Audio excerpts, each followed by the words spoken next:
Sésame et Pavot. Boutique spécialisée dans le bagel et dans les soupes. Boutique créée en 2012. Donc, je me suis installé à Caen, rue Gémard, pas très loin de la place Bouchard. Alors en fait, j'ai commencé par du traditionnel, après j'ai travaillé dans la restauration hospitalière, j'ai travaillé aussi dans la restauration d'entreprise, puis j'ai posé mes valises dans l'éducation nationale, dans la restauration scolaire pendant 19 ans.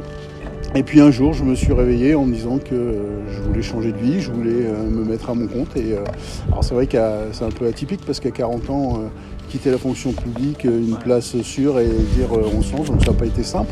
Mais finalement, ça a été une bonne chose parce que ça a bien marché. Et puis après, ça m'a permis aussi de faire autre chose. Donc désormais, l'établissement de Caen, il est fermé. On a simplement celui de Courseulles-sur-Mer en juillet et en août.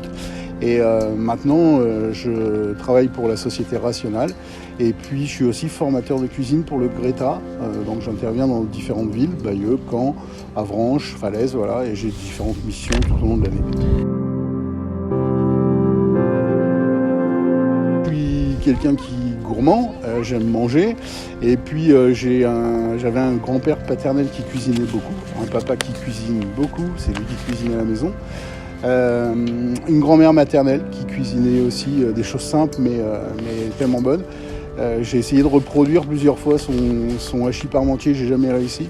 Mon grand-père paternel, c'était les pommes de terre sautées, il y avait une gestuelle, voilà. J'ai récupéré le faitout, j'ai essayé de faire comme lui, ça marche pas. Et j'ai surtout une tante qui me gardait quand j'étais petit avec ma sœur et qui savait absolument pas faire à manger. C'était horrible et ce jour-là, je me suis dit il faut absolument que c'est moi qui prenne les commandes et donc du coup, j'ai voulu être cuisinier à ce moment-là. En fait, quand j'étais dans la restauration scolaire, je voyais les jeunes manger. Un jour, j'ai fait un bourguignon et j'ai vu un élève mettre de la mayo et du ketchup dessus. Je me suis dit, c'est pas possible, il est en train de savater ce que j'ai fait. J'ai passé du temps et moi, quand je cuisine, je prends plaisir à cuisiner pour les gens, pour leur donner du plaisir. Et je me suis dit, c'est pas possible. Donc, je me suis dit que j'avais aussi un rôle éducatif, une notion d'éducation au goût qu'on n'a pas forcément à la maison. On voit des gens acheter des croque-monsieur tout faits, alors qu'il y a le plaisir de faire. Moi, je fais des nuggets maison à mes enfants. Quand ils me disent c'est bon, papa, voilà, je suis satisfait. Et l'idée, c'était ça. Alors, je voulais pas m'installer dans un restaurant traditionnel. Et je pensais que la restauration rapide, elle peut être aussi de qualité par rapport à tout ce qu'on peut voir, la malbouffe et toutes ces choses-là. Et l'idée, c'était de vraiment donner du plaisir aux gens, même si on prend moins de temps. Maintenant, les gens mangent de plus en plus rapidement. Ouais. Ils prennent plus le temps de se poser pour manger. Moi, je me pose, même si c'est pour manger un bagel ou un bol de soupe, je prends le temps de déguster et ça se fait plus. Et l'idée, c'était de dire, on peut manger rapidement, mais avec des bons produits. Des bons produits, des produits qui ont du goût, tout simplement. Il y a des gens, j'ai rencontré, il y a Monsieur Scavinaire, je suis allé en stage quand j'étais étudiant chez lui. Monsieur Scavinaire, il dirigeait le Manoir d'Astigny, à Bénouville. Maintenant, c'est Monsieur Coudras. Et donc, c'était quelqu'un qui m'a appris beaucoup de choses. En fait, il prenait le temps d'expliquer les choses. Et je me rappelle, un jour, il m'a dit, est-ce que tu veux venir avec moi au hall demain matin aux légumes? Je dis, oui, il n'y a pas de problème. Mais par contre, c'est 5 heures demain matin au cul de la voiture. J'y étais et ça s'est super bien passé. Mon stage s'est super bien passé. Il a voulu me garder dans sa brigade, mais bon, j'avais d'autres engagements. C'est quelqu'un qui a pris le temps de s'occuper de son stagiaire. Et ça, je trouvais ça important. Et puis, lors d'un autre stage en Angleterre, j'ai travaillé avec Monsieur Raymond Blanc, qui n'a rien à voir avec Georges Blanc. Mais donc, c'est un 3 étoiles Michelin, superbe établissement. Et c'est quelqu'un qui un jour s'est excusé de faire une interview dans sa cuisine. Ah ouais. Et il m'a dit, je suis désolé, tu vas pas pouvoir prendre ton service tout de suite, je termine et on libère la cuisine.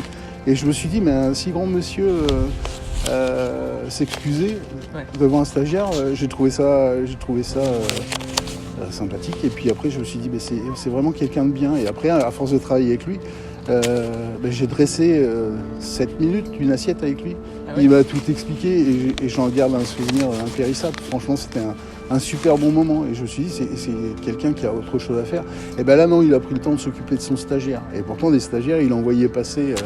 Et un jour, il me dit, je paye pas mes stagiaires, mais par contre, je les reçois à ma table.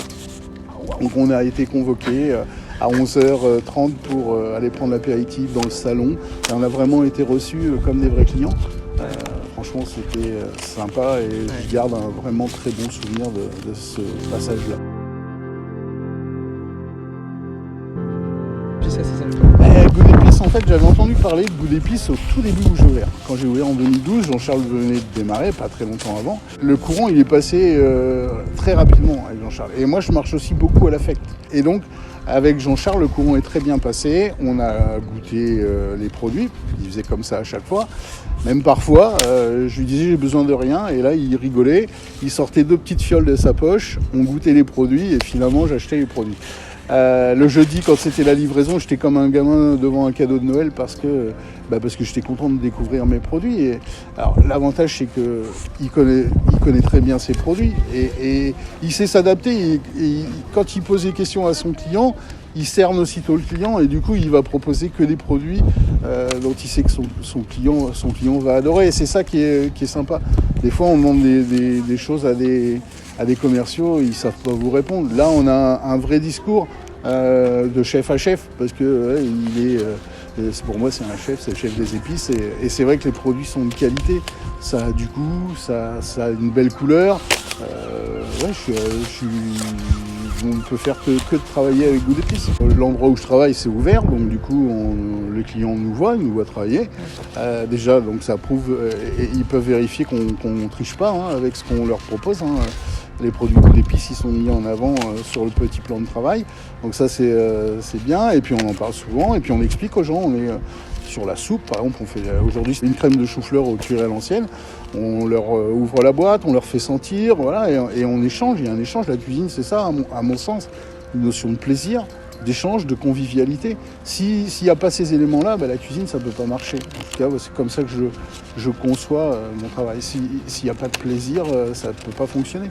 Comme de l'odeur, là, on a l'odeur, les gens arrivent en disant « Ah, ça sent bon chez vous ».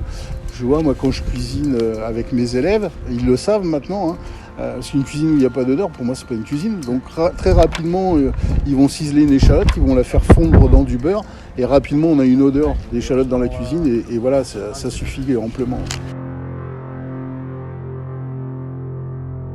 Alors, il y en a plein, mais celui que j'aime particulièrement, c'est quand même le curry à l'ancienne.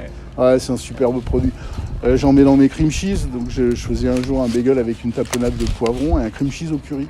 En fait, quand les clients, donc il y avait du poulet, du parmesan, et quand les clients mangeaient, on sentait vraiment le goût du curry et ça les surprend. Alors la couleur déjà est jolie. Et puis après dans les soupes aussi, j'en mets dans ma pois chiche chorizo, poivron chorizo, je fais une maïs chorizo où j'en mets aussi. Et là aujourd'hui, la couleur du chou-fleur, de la soupe au chou-fleur, elle est juste magnifique et ça donne envie. Le client, quand il la voit, et c'est pas une couleur traditionnelle, du coup ça l'intrigue et puis là on le capte aussitôt et dès qu'il goûte, et là ça y est, c'est vendu. Après, je leur explique que c'est un métier difficile, qu'il faut être passionné, il faut pas compter ses heures. On travaille quand les autres s'amusent, on ne peut pas forcément toujours concilier une vie familiale, c'est parfois compliqué. Mais après, si on aime ce métier, il faut foncer. Après, il faut être bien conscient de la difficulté du métier. Mais c'est un superbe métier en fait. Il faut être passionné, il faut être rigoureux, il faut être organisé. Il y a plein de critères à avoir pour être cuisinier. Mais s'il n'y a pas cette notion de plaisir et la passion, ça ne peut pas marcher.